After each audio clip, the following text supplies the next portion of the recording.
Are you too busy being self-aware to have time to watch some horror movie syllabus videos?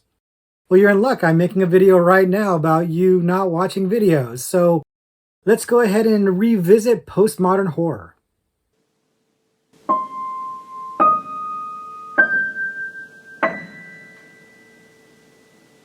Hello, everybody, and welcome back to the Horror Movie Syllabus. My name is Professor Victor, and I'll be your host as we go through all the essential, noteworthy, interesting, and notorious modern horror films. If you're new, I recommend you check out the introduction video. There's a link to it in the description below. It gives you an idea of what we normally do at the Horror Movie Syllabus, which is look at a particular subgenre of horror and then talk about 3 movies from that subgenre.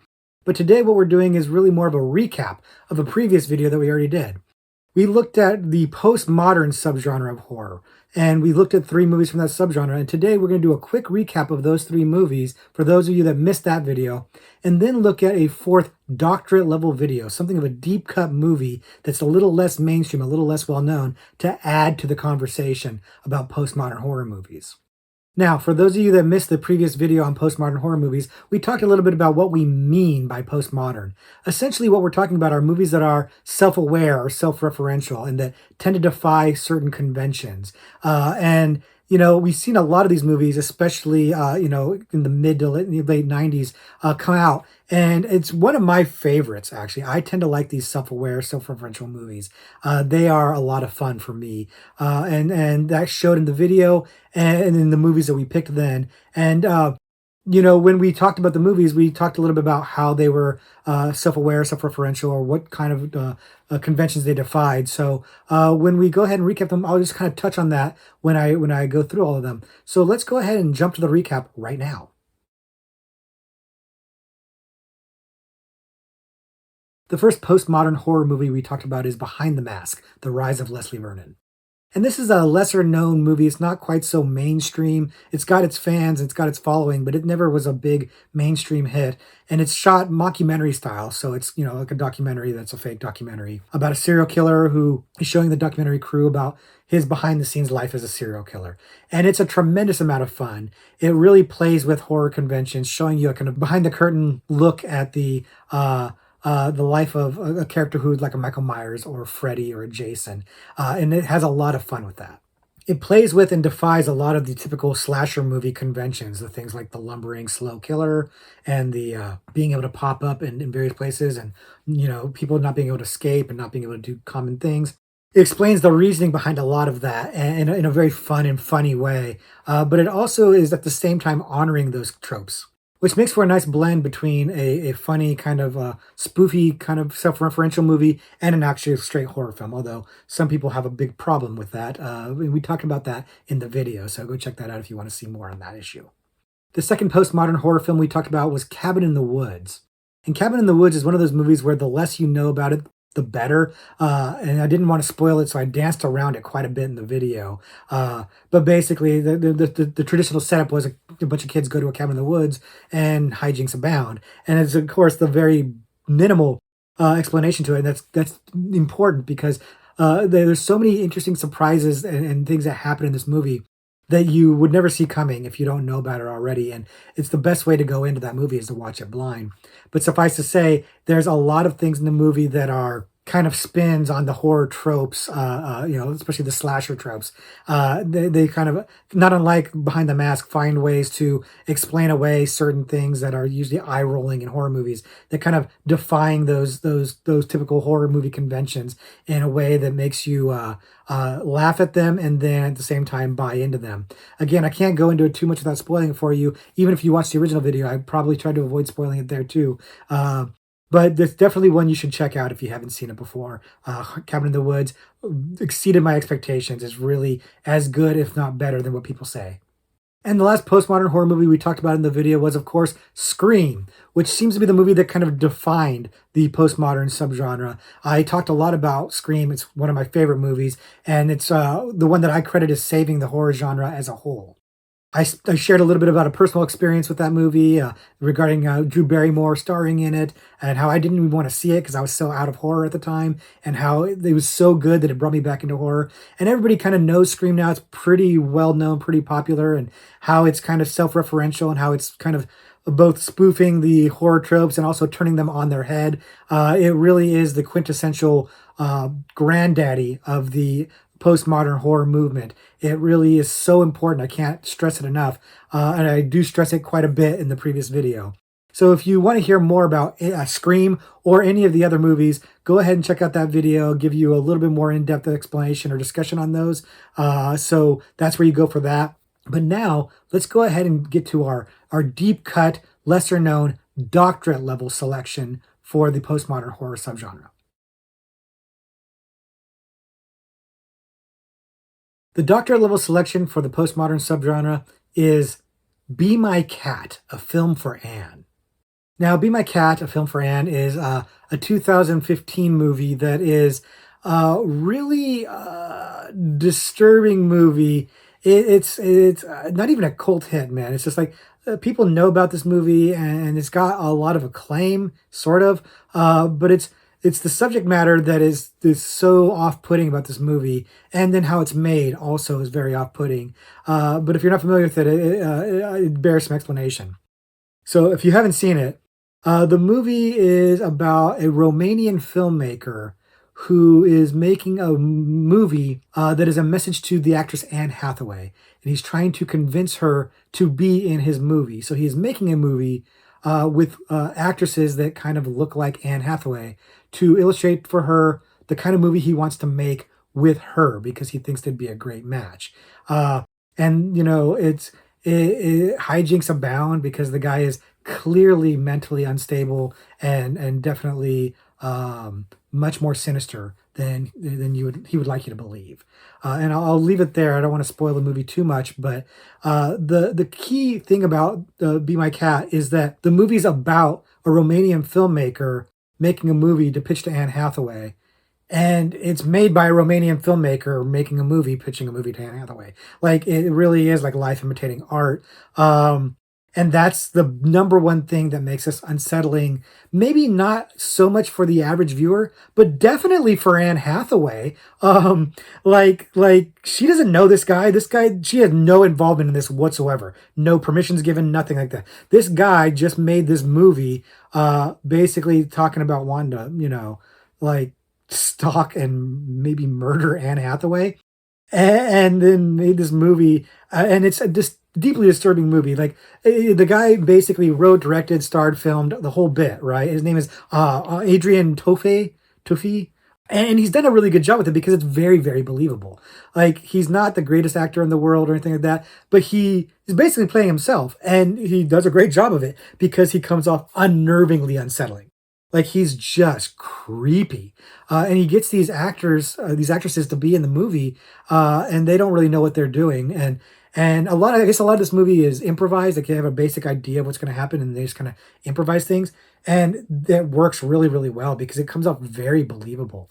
Every once in a while, you have to kind of suspend your disbelief a little bit. Like, these women are doing some dumb things, and you're just kind of like, girl, come on. But overall, it's really disturbing. But blessedly, a lot of the really gruesome stuff is not actually shown on screen, which is probably for budget reasons. He probably didn't have the special effects to be able to do some of the gruesome stuff. But that actually makes it kind of worse because you hear it and you're left to the imagination, like, of what's happening. And it really, really is troubling. It's really disturbing. Now, I guess part of the director's idea behind the movie was kind of putting a spotlight on Romanian movie making, specifically Romanian horror movies, of which there basically are none. And he kind of wanted to draw attention to this idea that there's really not a scene in Romania, and kind of doing this whole thing with, like, you know, this Romanian filmmaker who's trying to break into Hollywood and try to connect with Anne Hathaway.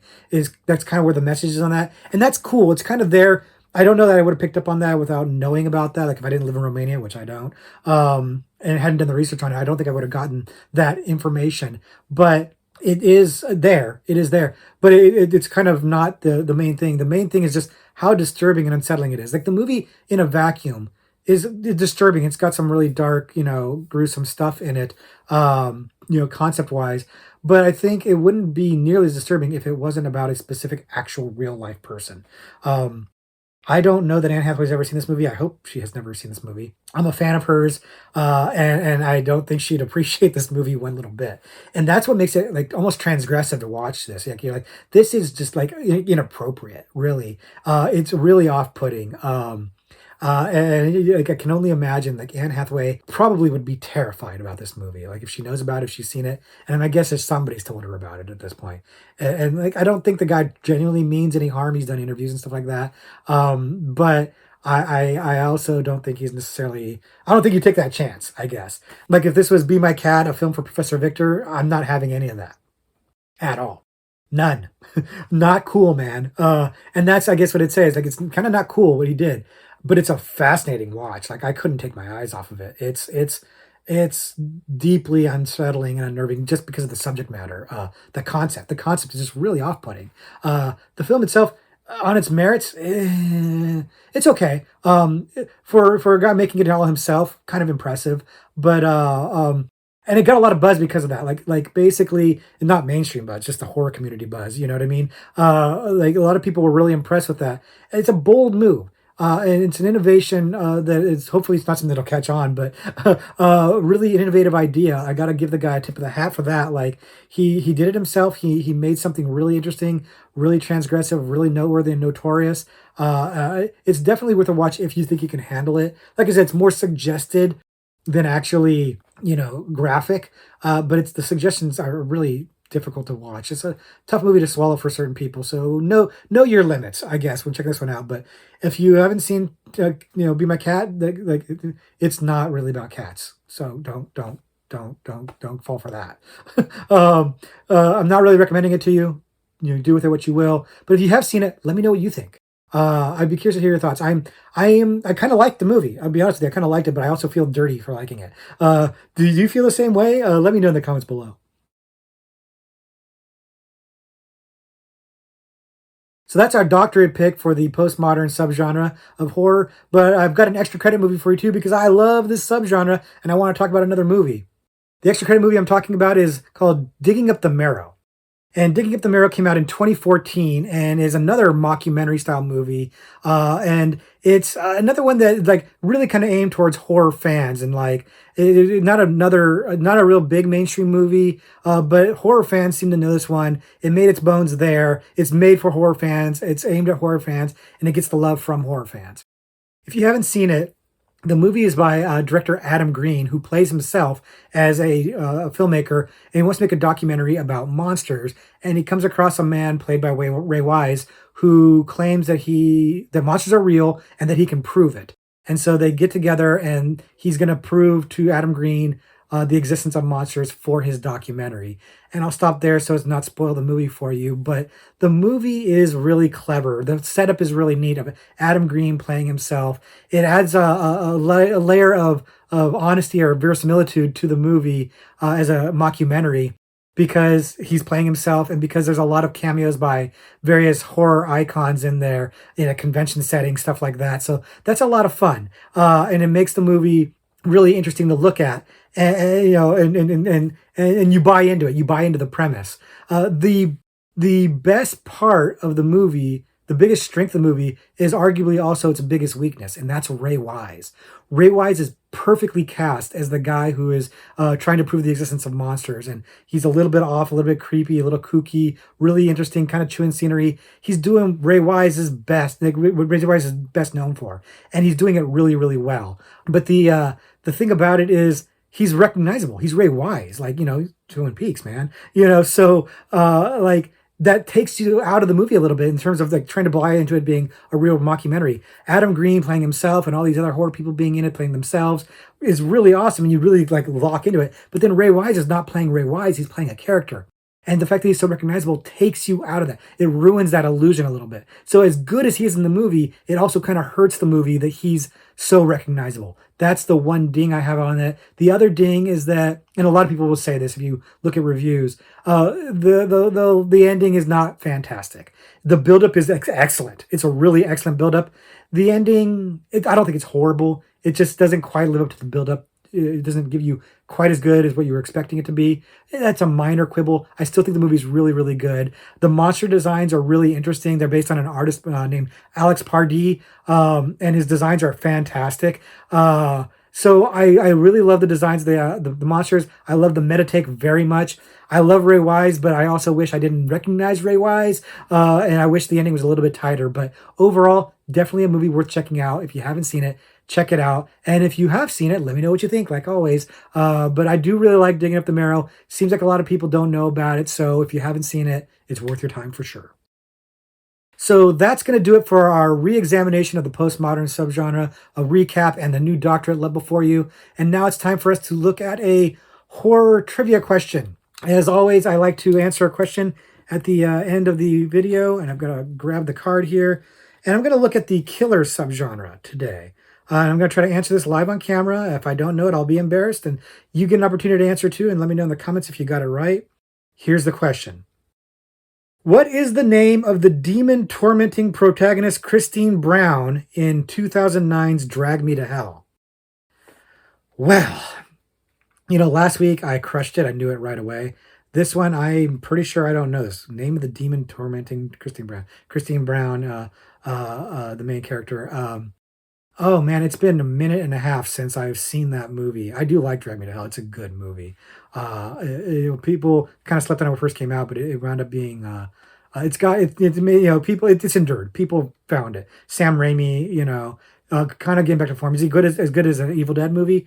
Maybe not, but it's on its own. It's quite excellent. I really enjoy that movie. We will be talking about it, but I haven't seen it in a while, and I don't even remember the demon having a name specifically. I'm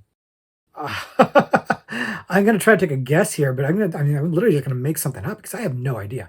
Guys, I have no idea this one. Do you guys know? I'm giving you some time to think about it. See if you can maybe remember it or come up with it. I don't know. I'm not gonna say like Valak or something like that. I'm gonna say Baphomet. That's what I'm gonna say. I'm gonna say Baphomet. That's my guess. Shot in the dark. And if I hit it, it's going to be amazing. It's going to be the epic comeback of the year. But I'm pretty sure I got it wrong. But let's go ahead and take a look. You've got your answer? Okay, we're going to go ahead and look at the answer here. The answer is Lamia or Lamia. Guys, I would have never got that. I would have spent the whole time. I could have made this video twice as long. I would have never got Lamia or Lamia. Did you get it? Did you guys know that? Are you guys big fans of that movie? I'm going to be revisiting it in the not too distant future, and I'm going to feel like an idiot because I'm like, oh, I would have gotten that if I known. But it is what it is, man. This is real life. I don't lie to you guys. I got it wrong, and I think I'm about 50% overall on these questions. So. But let me know if you got it right in the comments below. But also let me know if you didn't get it right. If you guessed like me, what did you guess? What demon name did you make up or pull out of your butt? I'd like to know in the comments below because I love the wrong answers. So that's going to do it for this week's video. Thanks for revisiting the postmodern subgenre of horror. If you really like this and you didn't catch the original video, I recommend going back and checking it out. There's going to be a link to that in the description below. But that's it for this week. Next week, we'll be returning to a new subgenre of horror. So until then, class dismissed.